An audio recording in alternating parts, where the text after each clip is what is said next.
आज हम एक बहुत ही पुरानी और जानी-मानी कहानी की बात करने वाले हैं। किसान और सांप की कहानी।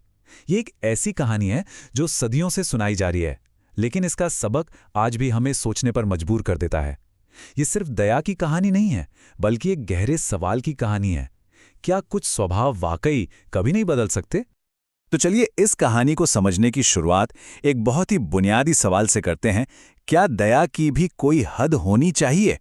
ये वो सवाल है जो इस कहानी के हर मोड़ पर हमारे सामने आएगा और हमें इसके नैतिक पहलुओं को गहराई से सोचने पर मजबूर करेगा। अच्छा, इस सवाल का जवाब ढूंढने के लिए हमें कहानी में थोड़ा और गहराई से उतरना होगा।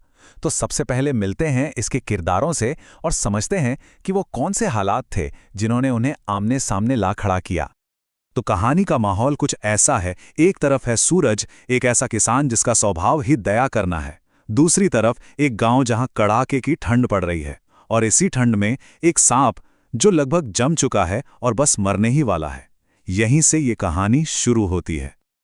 और ठीक इसी मोड़ पर कहानी में एक बहुत बड़ा ट्विस्ट आता है।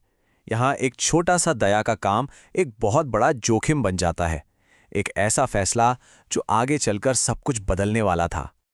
देखिए, ये समझना बहुत जरूरी है कि किसान की दया सिर्फ एक भावना नहीं थी। उसने एक एक करके कई कदम उठाए। सांप को बहुत सावधानी से उठाया, उसे अपने घर ले गया, आग के पास रखकर उसे गर्मी दी और तब तक उसकी देखभाल की जब तक वो ठीक नहीं हो गया।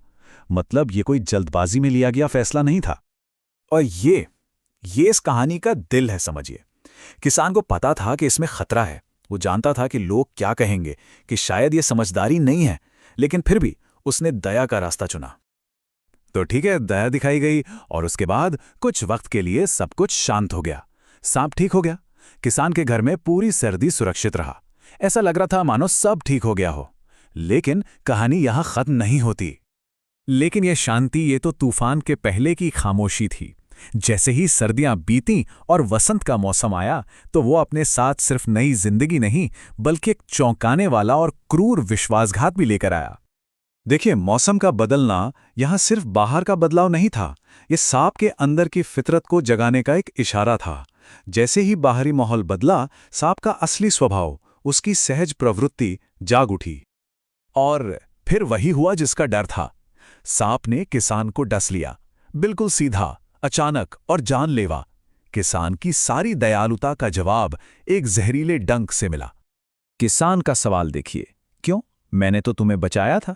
उसकी आवाज में जो हैरानी है ना, वो हम सबकी हैरानी है। हम भी तो यही उम्मीद करते हैं कि अच्छाई का बदला अच्छाई से मिले। उसका ये सवाल हम सबका सवाल है।